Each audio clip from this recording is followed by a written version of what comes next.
The most important thing in life is the right direction. Now the basic problem is, जब हम काम कर रहे होते हैं तो हम हमारी फैमिली के बारे में सोचते हैं, और जब हमारी फैमिली के साथ होते हैं तब हम हमारे काम के बारे में सोच रहे होते हैं, और एक दूसरे को यही कहते हैं कि I do not have time to do anything. That is not the problem. The problem is not the lack of time. The problem is the right direction, the lack of right direction. हम सभी के पास equal समय है. Every single day 24 घंटे हम सभी के पास हैं, लेकिन कमी है तो सिर्फ और सिर्फ गोल्स की और उन्हें अचीव करने की. नमस्कार दर्शकों, शिक्षा जगत में आप सभी का स्वागत है. मैं हूं गिरधर अग्रवाल और आप सभी देख रहे हैं डीडी राजस्थान. दर्शकों, आज हमारे कार्यक्रम शिक्षा जगत में हमने चर्चा का विषय लिया है education, change in mental behaviour. Post pandemic scenario में जिस तरह से एक बच्चे के और एक टीचर के लर्निंग और टीचिंग बिहेवियर में चेंज आया है, और क्या जब हमारा जो पेंडेमिक ख़त्म हो गया है और इसके बाद जब स्कूल्स, कॉलेजेस और कोचिंग इंस्टीट्यूशंस खुल रहे हैं तो किस तरह से जो है पढ़ाई में और बच्चे के मेंटल बिहेवियर में चेंज आने वाला है, उसी पर आज हम चर्चा करेंगे. इसी विषय पर चर्चा करने के लिए आज हमारे साथ एक बहुत ही खास शिक्षाविद मौजूद हैं, मिस्टर आशीष अरोड़ा जी, जो पिछले 29 वर्ष से शिक्षा के क्षेत्र में कार्यरत हैं. सर, स्वागत है आपका. तो सर, आज का जो हमारा टाइटल है change in mental behaviour. Post pandemic situation में काफ़ी चीज़ें बदल गई हैं. अब जैसे जैसे धीरे धीरे चीज़ें खुल रही हैं, चाहे वो कोचिंग इंस्टीट्यूशंस हुए, कॉलेजेस हुए, स्कूल्स हुए, उन सभी में टीचिंग पैटर्न अब वापस से हमें नॉर्मलाइज करना है. तो क्या इस टाइटल से हम समझ पा रहे हैं, हमारी जनता को क्या समझाना चाहेंगे?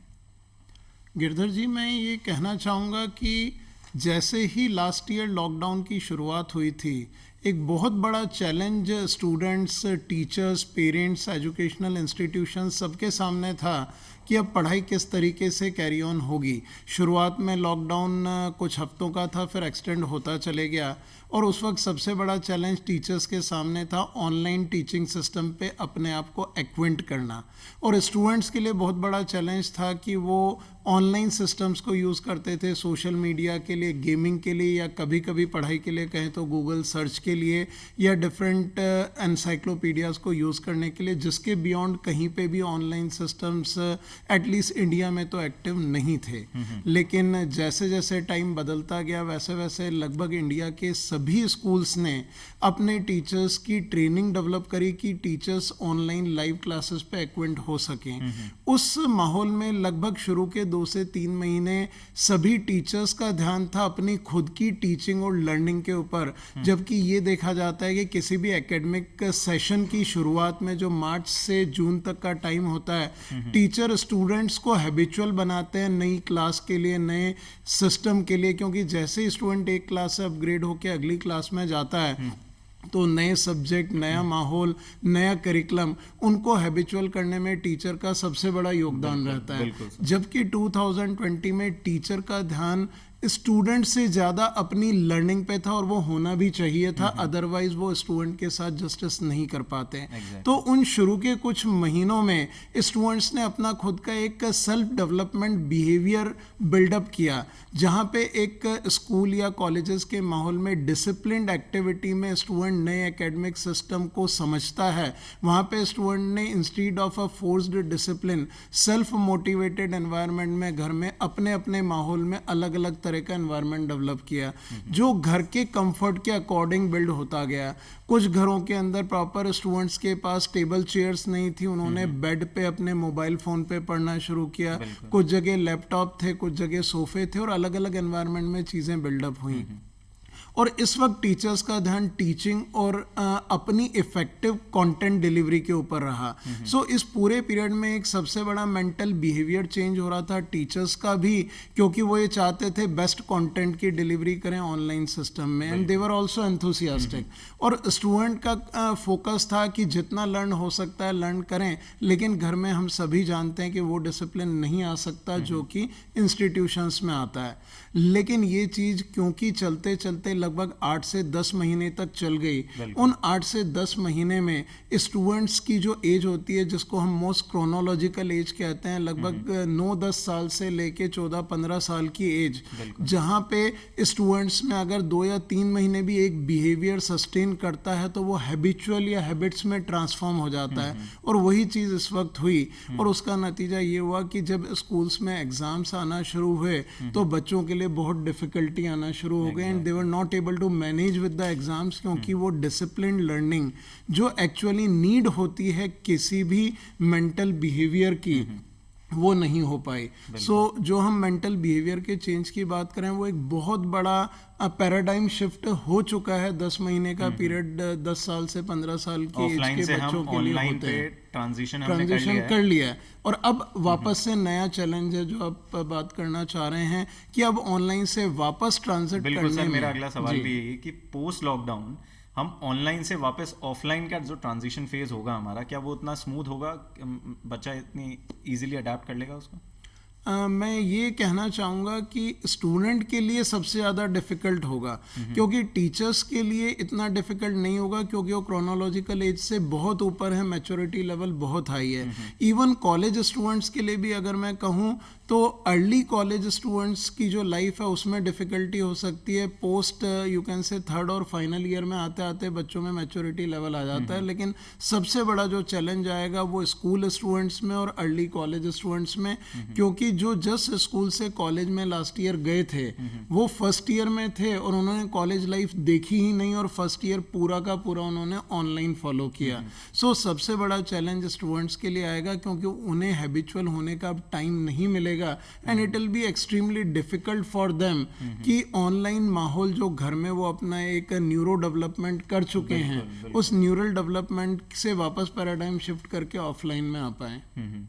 तो सर जैसे हम 12th ग्रेड की बात करें, 10th ग्रेड की बात करें, जो बच्चे अभी बोर्ड एग्जाम्स देने वाले हैं, तो उनके लिए कैसे डायरेक्टली एग्जाम्स उनके सर पे हैं?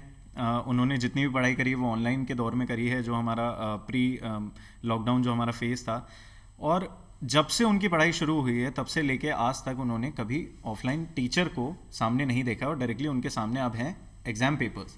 तो इसको किस तरह से हैंडल करेगा ये बच्चा?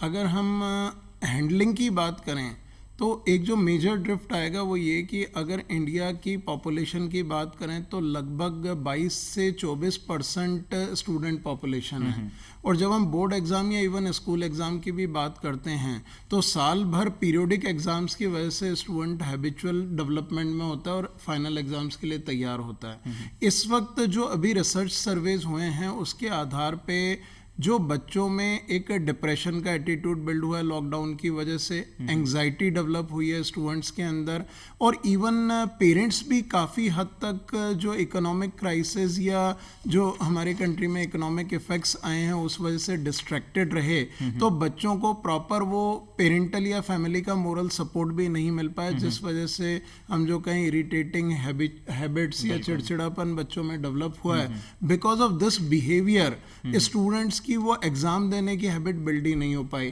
तो जो सर्वे की मैं बात कर रहा था ये देखा गया only 3 to 5% students were those who were self motivated and they were consistently doing their practice, मतलब वो घर में अपने एक मॉक एग्जाम की प्रैक्टिस करते रहे। लेकिन अभी भी लगभग 90% से ज़्यादा स्टूडेंट्स हैं जिन्होंने उस लेवल पे प्रैक्टिस शुरू नहीं करी है। तो इस पे अब अवेयरनेस कैंपेन्स किए जा रहे हैं, CBSE की तरफ से भी स्कूल्स में बहुत गाइडलाइंस दी गई हैं। एक सर आपने वर्ड बोला depression and the developing suicidal tendencies, हम कह सकते हैं अगर इसके हम लास्ट स्टेज तक जाएं। सर ये मुद्दा ऐसा है जिसको हर कोई नहीं छेड़ना चाहता है, लेकिन अगर हम इसकी बात करें तो इस फेज में सबसे ज़्यादा अगर किसी चीज़ को इफेक्ट हुआ है तो वो है मेंटल हेल्थ। वो चाहे बच्चे की माने हम, बहुत से ऐसे पेरेंट्स होते हैं जो बच्चे की नहीं सुनते हैं एक लेवल पे, तो किस तरह से इस चीज़ को हैंडल करेंगे या फिर देखा जा सकता है इन फ्यूचर? नहीं, इन फ्यूचर अगर हम बात करें इस वक्त आपकी बात को मैं डायरेक्ट ऑनलाइन सिस्टम से रिलेट करता हूँ कि आज ऑनलाइन सिस्टम्स जितने भी एग्जिस्ट करते हैं वो सब काफ़ी हद तक आर्टिफिशियल इंटेलिजेंस से इक्विप्ड हैं। अगर आप YouTube पे एक वीडियो देखते हैं तो आपके इंटरेस्ट के बेस पे वो अगले 4 नए वीडियोस दिखा देता है। ये स्टूडेंट्स के लिए एक बहुत बड़ा डिस्ट्रैक्शन रहा। सो अगर स्टूडेंट अपना ऑनलाइन लेक्चर भी देख रहा है लेकिन साथ में वो YouTube भी खोल रहा है तो उसके इंटरेस्ट के फैक्टर्स वहाँ दिख रहे हैं, वेयर एज ऑनलाइन स्टडी में उतना इंटरेस्ट नहीं था। सो स्टूडेंट डिस्ट्रैक्ट होते चले गए। सो डिस्ट्रैक्शन की वजह से जो आपने बात कही कि एग्जाम पास आने पे क्योंकि तैयारी पूरी नहीं है, सुसाइडल टेंडेंसी कहें या डिप्रेशन एटीट्यूड कहें, एंग्जाइटी कहें, ये बिल्डअप हो रही है। जो हमने स्टूडेंट्स पे एक्सपेरिमेंट किया और उसके काफ़ी अच्छे रिजल्ट सामने आए, हमने एक नई टर्म को इवॉल्व किया, वो होता है इंटरनल डाइवर्जन। क्योंकि डिस्ट्रैक्शन होते हैं एक्सटर्नल, कि बाहर से आपको कोई चीज़ दिखाई जा रही है, कोई थॉट आ रहा है और आप अपने फोकस को छोड़ के उस थॉट के साथ डाइवर्ट हो जाते हैं। तो आप जो फोकस है उस ट्रैक को छोड़ के आप थॉट के साथ चले गए, जिसे हम कहते हैं डिस्ट्रैक्शन, जो हमेशा एक्सटर्नल फैक्टर्स होते हैं। तो हमने एक टर्म इवॉल्व करी इंटरनल डाइवर्जन, कि आप पीरियडिकली, चाहे आप पढ़ रहे हैं, खाना खाने उठेंगे, मॉर्निंग वॉक करने जाएंगे या पेरेंट्स से बात करेंगे, आप किसी भी एक्टिविटी के लिए जब ब्रेक लेते हैं तो हमने स्टूडेंट्स को ये सजेस्ट किया उस ब्रेक के साथ में आप मैक्सिमम 10 to 15 मिनट्स के लिए इंटरनली अपने आप को डाइवर्ट कीजिए, ताकि यानी कि वीडियो गेम खेलना, न्यूज़ देखना, यूट्यूब पे म्यूज़िक वीडियोस देखना, लेकिन आप अलार्म क्लॉक लगा के रखिए कि 15 मिनट में जैसे ही अलार्म बजेगा तो इमीडिएटली हम वीडियो गेम को छोड़ देंगे, न्यूज़ को छोड़ देंगे, म्यूजिक को छोड़ देंगे और अपने ट्रैक पे आ जाएंगे। और ये ऑब्जर्व किया कि 7 से 10 दिन तक अगर कोई भी स्टूडेंट लगातार इंटरनल डाइवर्जन की प्रैक्टिस करता है तो वो डिस्ट्रैक्शन की जो हैबिट्स हैं वो कम होती जाती हैं और आपको करियर की चिंता और एग्जाम के फोकस का कहीं ना कहीं ट्रैक मिलता जाता है। तो ये काफ़ी सक्सेसफुल एक्सपेरिमेंट रहा। तो मैं ये कहना चाहूँगा ये प्रैक्टिस ज़्यादा से ज़्यादा की जा सकती है, और भी कई तरीके हो सकते हैं, बट ये हमने एक्सपेरिमेंटली फॉलो किया। ठीक है। तो सर इसको अवॉइड करने का तरीका आपने बताया इंटरनल डाइवर्जन, कि अगर हम एक आदत को अपनाएं और उसको 7 दिन तक अगर हम फॉलो करते हैं तो वो आगे फ्यूचर में हमको बहुत ज़्यादा मददगार साबित हो सकती है। सर हाइब्रिड लर्निंग एक वर्ड हमारे लॉकडाउन के समय में जो है ईजाद हुआ है, ये हाइब्रिड लर्निंग क्या एग्जिस्ट करेगी पोस्ट कोविड सिनेरियो में भी, पोस्ट लॉकडाउन सिनेरियो में? अगर हम हाइब्रिड लर्निंग की बात करें तो हाइब्रिड का बेस मीनिंग होता है दो या दो से ज़्यादा मेथडोलॉजीज को कंबाइन करना। सो जब ये ऑनलाइन सिस्टम स्टार्ट हुए थे तो क्योंकि बच्चे हैबिचुअल नहीं थे तो टीचर्स ने क्या किया कि उनको ऑनलाइन क्लासेस भी दी और अपने फ़ोन नंबर भी दिए और अलग अलग चैनल से उनसे चैट करना शुरू किया, ताकि ऑनलाइन में अगर बच्चे के डाउट्स हैं, क्योंकि आप क्लास को 40-50 स्टूडेंट्स को अगर एड्रेस कर रहे हैं तो स्टूडेंट्स बहुत कंफर्टेबली अपने डाउट्स ऑनलाइन नहीं पूछ पाता, तो उनको एक और चैनल मिला कि आप टीचर से टेलीफोनिकली डाउट पूछ सकते हैं, जो चीज़ें पहले ऑफलाइन सिस्टम में नहीं हुआ करती थी, टीचर्स एक्सेसिबल नहीं थे। तो अब जो दिखाई दे रहा है पोस्ट पेंडेमिक में, तो आई थिंक ये हाइब्रिड जो सिस्टम इवॉल्व हुआ, telephonic connect with teachers, you can chat with teachers, आप ऑनलाइन भी देख सकते हैं, तो ऑनलाइन चीजें क्लासेस से ट्रांसफॉर्म भी होंगी। और जैसा अभी सरकार की गाइडलाइन है सभी स्कूल्स और कॉलेजेस को कि वो ऑनलाइन सिस्टम्स को पूरी तरह से बंद ना करें, तो आई थिंक ये मल्टीपल जो हाइब्रिड सिस्टम आने वाले हैं, ये हाइब्रिड लर्निंग आई थिंक हम ये कह सकते हैं कि बच्चों के मेंटल बिहेवियर को वापस ऑफलाइन पे पैराडाइम शिफ्ट करने में काफ़ी मददगार साबित होगा। और फ्यूचर में भी लर्निंग के लिए जब आपके टीचर्स की एक्सेसिबिलिटी बढ़ती है तो सर्टेनली आपकी मेंटल एक्सेप्टेंस और ग्रास्पिंग कई गुना बढ़ जाती है, बढ़ेगी डेफिनेटली। सर एजुकेशनल इंस्टीट्यूशंस आप खुद भी ऑलमोस्ट जितना मुझे पता है 183 कंट्रीज में यू टीच फिजिक्स एंड आप काफ़ी एजुकेशन इंस्टीट्यूशंस के साथ एजुकेशन काउंसलिंग से जुड़े हुए हैं। तो मैं ये जानना चाहूँगा जो हमारे एजुकेशन इंस्टीट्यूशंस हैं आज, चाहे वो किसी भी लेवल पे हों, स्टेट लेवल पे या नेशनल लेवल पे, उनके लिए कितना चैलेंजिंग होगा इस फेज़ को वापस से इस ट्रांजिशन को लेके आप पाना ऑफलाइन में? गिरधर जी, अगर हम इंस्टीट्यूशंस की बात करें तो आई थिंक आज हमारे कंट्री में टेक्निकल इवॉल्वमेंट बहुत ज़्यादा चाहिए। जैसे मैं एक एग्जांपल देता हूँ, साउथ कोरिया में कुछ एजुकेशनल इंस्टीट्यूशंस हैं जहाँ पे क्लासरूम्स इटसेल्फ आर्टिफिशियल इंटेलिजेंस की डिवाइसेस से इक्विप्ड हैं, जिसमें जब बच्चा एक डाउट पूछता है तो वो जो आर्टिफिशियल इंटेलिजेंस AI डिवाइसेस हैं वो उस बच्चे की पिच, बोलने के कॉन्फिडेंस से और उसकी लाउडनेस से ये डिटेक्ट कर लेती है कि बच्चा किस मेंटल स्टेट में है, उसका डिप्रेसिव कोशेंट कितना है, कॉन्फिडेंस कोशेंट कितना है। सो उससे इमीडिएटली ये पता चलता है कि ऐसी सिचुएशन के बाद जब बच्चा क्लास में आ रहा है तो उसके बिहेवियर में कितने वेरिएशंस हैं। वेयरएज हम अगर इंडिया में बात करें तो आई थिंक ये सारी चीज़ें टीचर्स को और स्कूल्स और इंस्टीट्यूशंस के एजुकेशनल काउंसलर्स को ही करनी पड़ेंगी। मैं ये कहूँगा कि हर इंस्टीट्यूशन में भले ही AI इक्विप्ड डिवाइसेस ना हो, लेकिन इंडिया में सबसे ज़्यादा ज़रूरी है जब भी स्टूडेंट्स ऑफलाइन क्लासरूम में आएंगे तो उनको 1-to-1 केयर की जाए, क्योंकि बच्चे ऑनलाइन सिस्टम्स के अंदर अपने अपने तरीके से डेवलप हुए हैं। वो एक कॉमन ऑनलाइन सिस्टम नहीं है। ऑनलाइन का मतलब है अगर 10,000 फैमिलीज हैं तो वो 10,000 सिस्टम्स बन गए घरों के अंदर, तो हर बच्चा एक अलग सिस्टम में लर्निंग बिहेवियर डेवलप करके आया है। सो ये बहुत ज़रूरी है कि स्कूल में काउंसलर्स हर बच्चे को अलग तरीके से ट्रीट करें। मेरा अगला सवाल भी है कि प्रॉब्लम क्या आएगी स्टूडेंट्स को लर्निंग में? पोस्ट कोविड सिनेरियो बिल्कुल अलग होगा। जो अभी तक 10 महीने में फॉलो किया, आदतें लग चुकी है, चाहे वो हम डिस्ट्रैक्शंस की बात करें, इंटरनल डाइवर्जन्स की बात करें, लेकिन लर्निंग अब किस तरह से बच्चा कारगर साबित कर पाएगा सर? लर्निंग की अगर मैं बात करूं तो ऑनलाइन सिनेरियो के अंदर लर्निंग का एक मॉडल था from the side of teacher की टीचर अपने तरीके से कंटेंट को डिलीवर कर रहे हैं।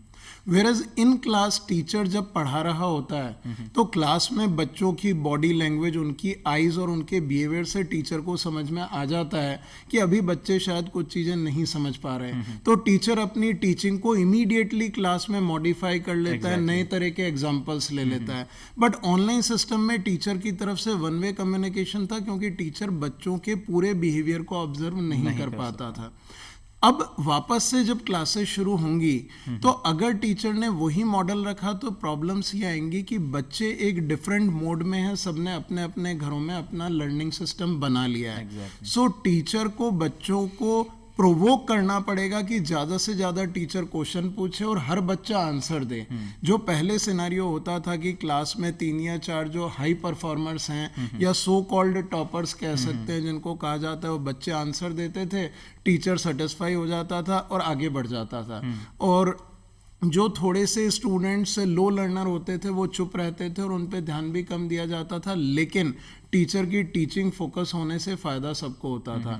अब ये बहुत ज़रूरी होगा कि टीचिंग की पेस को कम किया जाए, उसी क्लास ड्यूरेशन में कम कंटेंट को कवर किया जाए और ज़्यादा से ज़्यादा स्टूडेंट को वर्बल इंटरेक्शन में इन्वॉल्व किया जाए ताकि बच्चे ओपन अप हो सकें। तो ऑनलाइन से वापस से फिजिकल क्लासरूम में आने में सभी एजुकेशनल इंस्टीट्यूशंस को कम से कम अगले कुछ महीने तक ये एफर्ट्स लगाने पड़ेंगे। बिल्कुल सर, यही है कि मेंटल सिचुएशन किस तरह से एक बच्चे की हम जान सकेंगे, वो एक टीचर पे डिपेंड करेगा, एक लेक्चरर पे डिपेंड करेगा और उसकी कैपेबिलिटी पे डिपेंड करेगा और उसकी एफिशिएंसी भी इसी में डिसाइड हो पाएगी कि वो किस तरह से एक बच्चे से उसकी जो मेंटल हेल्थ है, मेंटल सिचुएशन है, उसको जान पाए। सर, पोस्ट कोविड सिनेरियो हमने बच्चे का जान लिया कि उसके लिए कितना डिफिकल्ट होने वाला है, तो एजुकेशन इंस्टीट्यूशंस के लिए भी मेरे हिसाब से काफ़ी डिफिकल्टीज आएंगी। एजुकेशनल इंस्टीट्यूशंस एक तरफ तो मैं ये कहूँगा कि जो 2020 साल निकला है इसमें काफ़ी एजुकेशनल इंस्टीट्यूशंस ने अपने आप को टेक्निकली एम्पावर कर लिया है। अब बहुत ज़रूरी है कि वो इस टेक्निकल एम्पावरमेंट का प्रोडक्टिव और कंस्ट्रक्टिव यूटिलाइजेशन करें रेदर देन कि वापस से पुराने मॉडल के अंदर चले जाएं।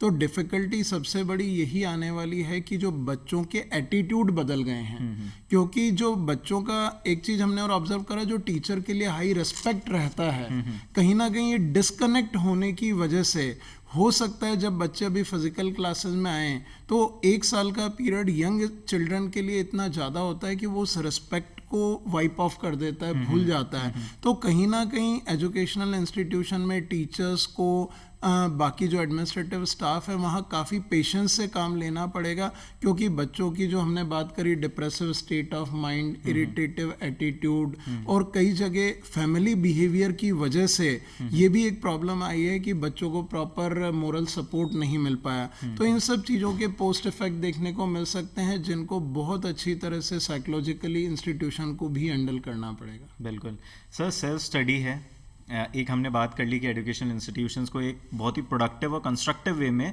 इस चीज़ को यूज़ में लेना है। जो पिछले 10 महीने बीते हैं वो वेस्ट नहीं हुए हैं, उसको हमें और आगे बढ़ाना है, चाहे हम ऑफलाइन मोड से ही क्यों ना पढ़ाएं। तो सर, सेल्फ स्टडी और मैं कहूँगा एक तरीके से नॉर्मलाइजेशन ऑफ स्टडीज़, वो क्या कंस्ट्रक्टिव रहा ड्यूरिंग दिस पीरियड जो हमारा कोविड का रहा, और उसके बाद अगर हम बात करें तो अब जो पीरियड आने वाला है उसमें क्या नॉर्मलाइजेशन इतनी इजीली पॉसिबल होगा? हाँ गिरधर जी, मैं एक चीज़ कहना चाहूँगा, जो आप नॉर्मलाइजेशन की बात कर रहे हैं उसमें एक बहुत बड़ा फैक्टर मिसिंग था। जब स्टूडेंट्स इंस्टीट्यूशन में जाते हैं, क्लास में बैठते हैं, तो एक क्लास खत्म होने के बाद दूसरी क्लास के बीच में जो ब्रेक होता है उसमें जो चीज़ पढ़ाई गई है वो अपने फ्रेंड से डिस्कस करते हैं, ग्रुप स्टडी होती है, कई बार आर्ग्यूमेंट्स भी होते हैं स्टूडेंट्स के आपस में, और कई बार स्टूडेंट को समझ नहीं आता तो वो टीचर के पास जाके आर्ग्यूमेंट भी करते हैं। ये चीज़ें स्टूडेंट को घर पे सेल्फ स्टडी के लिए मोटिवेट करता है कि उसको अब तैयारी करनी है और अगले दिन जाके प्रूव करना है कि मैं भी कर सकता हूँ। तो ये पूरा का पूरा फैक्टर, एग्जैक्टली वो जो कॉम्पिटिटिव बिहेवियर कहें या एक सोशल लर्निंग कहें, वो पूरा का पूरा फैक्टर मिसिंग था। उस फैक्टर के मिस होने से सेल्फ स्टडी हाईली कॉम्प्रोमाइज हुई है। Although exams point of view से, जैसा मैंने आपको बताया, लगभग 3 से 5% स्टूडेंट काफ़ी एक्टिव रहे और सेल्फ स्टडी करते रहे, लेकिन बहुत बड़े स्टूडेंट ग्रुप के अंदर ये फैक्टर मिस हुआ। सो अब जब स्टूडेंट वापस आएंगे तो शायद 1 साल के या इस 10 महीने के गैप की वजह से वो चीज़ें उनमें इंडक्शन वापस से डालना पड़ेगा। तो इस चीज़ में थोड़ा सा टाइम लगेगा, और सेल्फ स्टडी को नॉर्मलाइज करने का सबसे बढ़िया तरीका है जो मैनेजमेंट कॉलेजेस में ग्रुप डिस्कशंस किए जाते हैं। अगर इंस्टीट्यूशंस या इवन पेरेंट्स भी मोटिवेट करें बच्चों को बाई फोर्स ग्रुप डिस्कशन के लिए, तो आई थिंक बहुत जल्दी ये प्रॉब्लम नॉर्मलाइज हो सकती है, अदरवाइज इसमें काफ़ी टाइम लग सकता है। बिल्कुल, अभी हमने कोविड के समय पे भी देखा कि बच्चों ने ऑनलाइन ही ग्रुप्स फॉर्म करे, व्हाट्सएप ग्रुप्स हुए, चाहे कोई सा भी हम कह लें, किसी भी ऐप के थ्रू या किसी भी मीडियम के थ्रू, और ग्रुप स्टडी पे उन्होंने फोकस किया, self study through group study.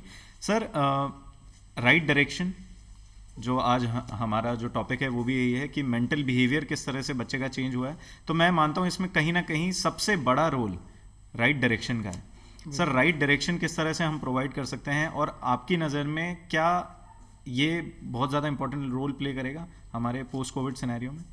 I think direction, जहाँ से आपने आज शुरुआत करी थी, कि बहुत इम्पॉर्टेंट फैक्टर होता है जब भी हम एक काम करते हैं। मैं इसको इस तरह से रखना चाहूँगा कि जब आप पढ़ रहे होते हैं तो आप खेल या दूसरे डिस्ट्रैक्शन के बारे में सोचते हैं, और जब आप खेल रहे होते हैं तो आपको करियर की चिंता होना शुरू हो जाती है।